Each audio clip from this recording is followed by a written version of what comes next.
All right. Shalom, shalom, shalom. Brother Ronzo here. Basically just trying to get in touch with y'all, see what y'all doing on this good Sabbath. Coming in. And got a question for y'all. What day is the Sabbath? You know what I'm saying? Like, what day is that? What day do you say? I hear a lot of brews, you know, and I'm not asking because I don't know. I'm asking because a lot of people are bringing a lot of doctrines around, and we just need to get to the bottom of what day is the Sabbath so that we can all be obedient and on the same accord, you know, because so long and so many times we go out, we do our thing in the street to bring people in, but then we get people confused as to what the doctrine is, and it's pretty simple, but because it's not made simple for the people, they get confused and they go back to what's comfortable. So I'm really trying to figure it out. What day is the Sabbath? Some people do it like the Muslims and they say it's the all-day Friday. Some people do it like Christianity has taught us, you know, to be good Christians and keep it on Sunday. And those that are set apart, you know, we usually do it the way we know what to do, you know, and that's on the Sabbath day. But what is the Sabbath? You know, you got some people say it's by the moon, you know, you got others say it's the seventh day. You know, what is the Sabbath? What is it, Judah? What is it? Benjamin, what is it? We got to get this figured out because the Most High is trying to come back for a church, and if we continue to gender stripes, we continue to not come together on proper understandings of what's to come. I'm on the highway, y'all, so bear with me as the color and the screen, you know, move around a little bit. But we definitely need to come to a common ground. You know, what I do know for sure is it is not Sunday at all. Daniel 9:27, you know what I'm saying? Talk about the mist of the week. We also, you know, got in Genesis, I think it's 1:5, where it talks about an evening and a day make a day. So we got from night to day. So we got that together, you know. It was never spoken in the book ever about a first day. Every time it was said the first day was either talking about Sabbatismos or it was talking about Shabbaton or Shabbathot. And that's G 45:21 and G 45:20. So we got all that together. Even, I mean, it doesn't even make sense when you plug it in, you know. It was talking about how they come on one of the Sabbaths, and it says on one of the first days or first day approaching in some, you know, translations, but on one of the Sabbaths, as the Sabbath was coming to an end, or this, you know, and it just didn't make sense how,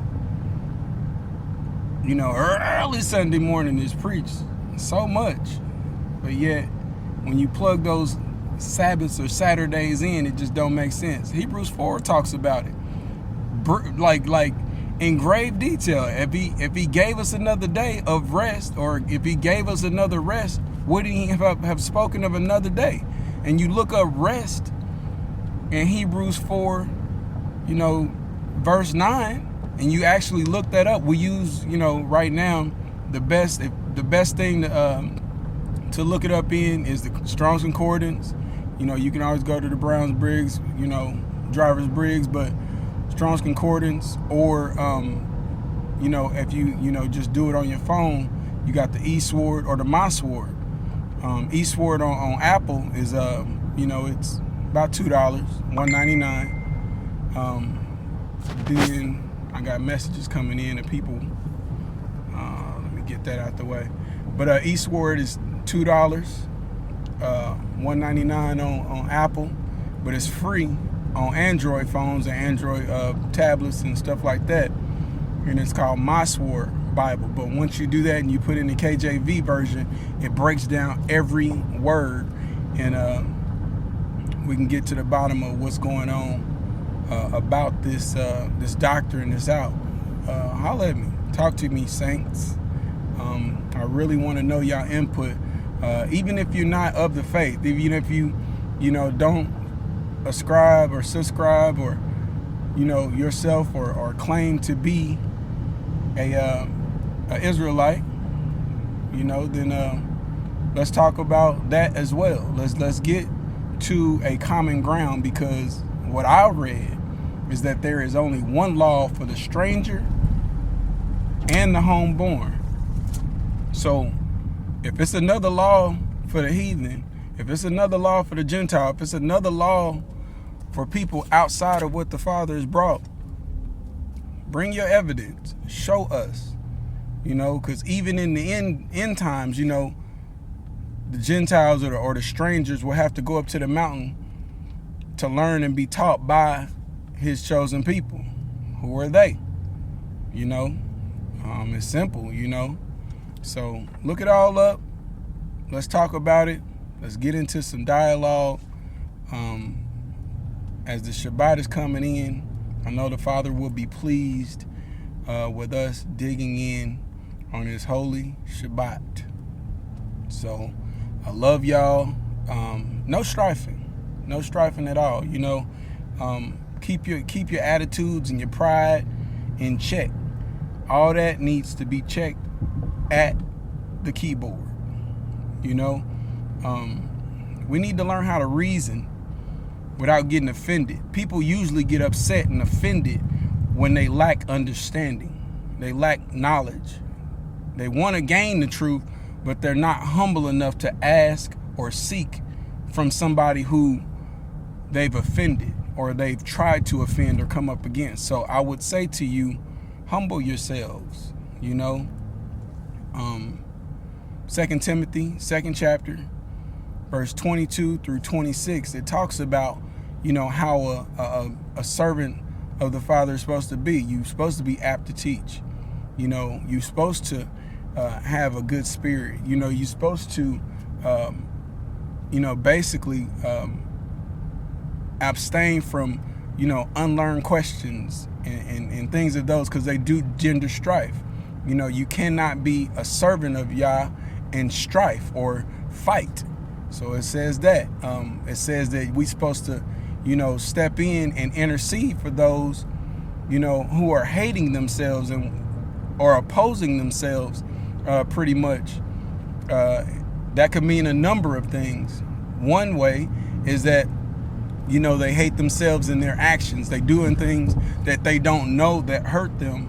So, stepping in and being able to help them, especially like something on the Sabbath day or something like that. They're going to Sunday worship and they got a heart for the Father, but they're just a little off. Come to them in humility, in the spirit of meekness, as it says, and talk to them. Ask them, what is this? What is this?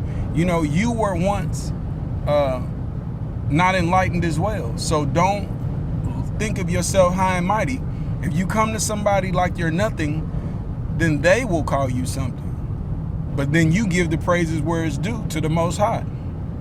But you don't come in saying, you need to listen to me because you nobody.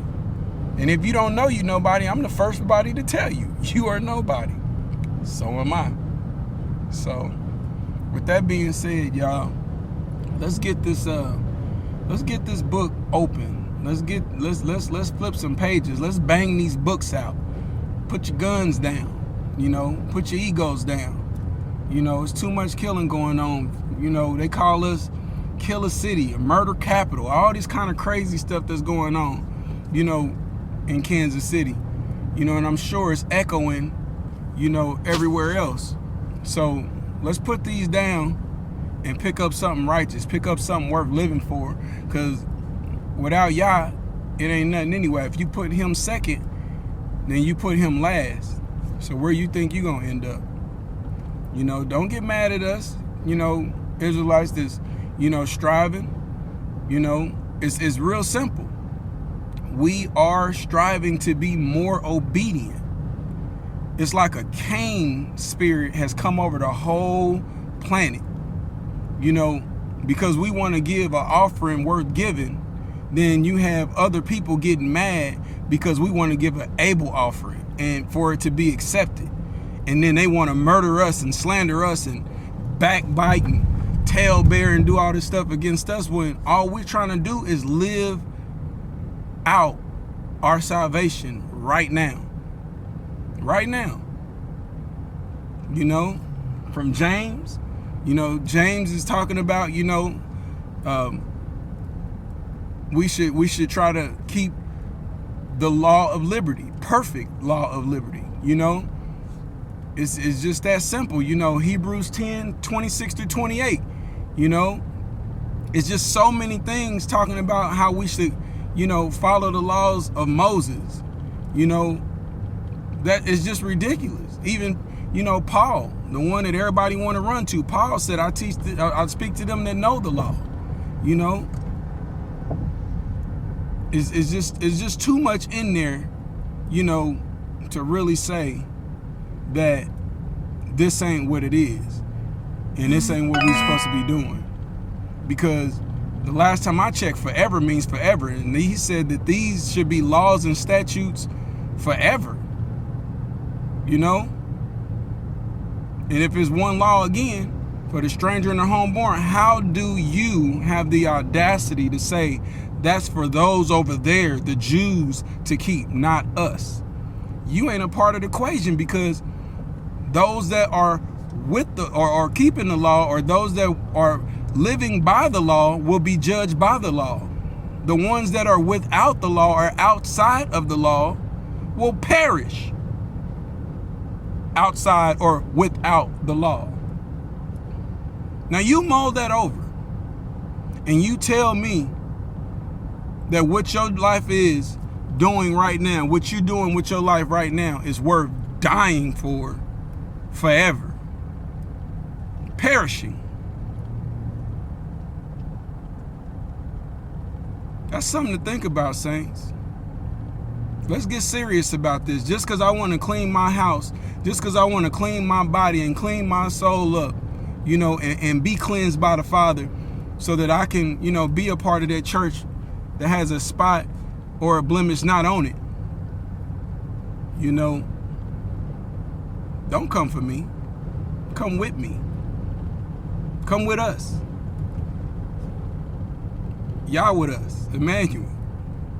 Come see about us. Come see what we talking about. Come see why all of these youngsters that y'all seen, all of these, you know, people that y'all have known have strived and disassociated themselves with all the gang violence, disassociated themselves with murdering other black men and black women, and just trying to live right, have moved out to the country and just got away from all the madness, but still come in to reach out to the people and tell them there's another way out here besides what we have grew up in, what grandma and mama and everybody have taught us. But the word says, come out of her, my people, so that you don't receive her plagues. Her. Whore of Babylon? I don't know. Let's make a conversation. Bless y'all, saints. Shabbat Shalom. Brother Ronzo, over and out. When Judah wake up, give glory to the Most High.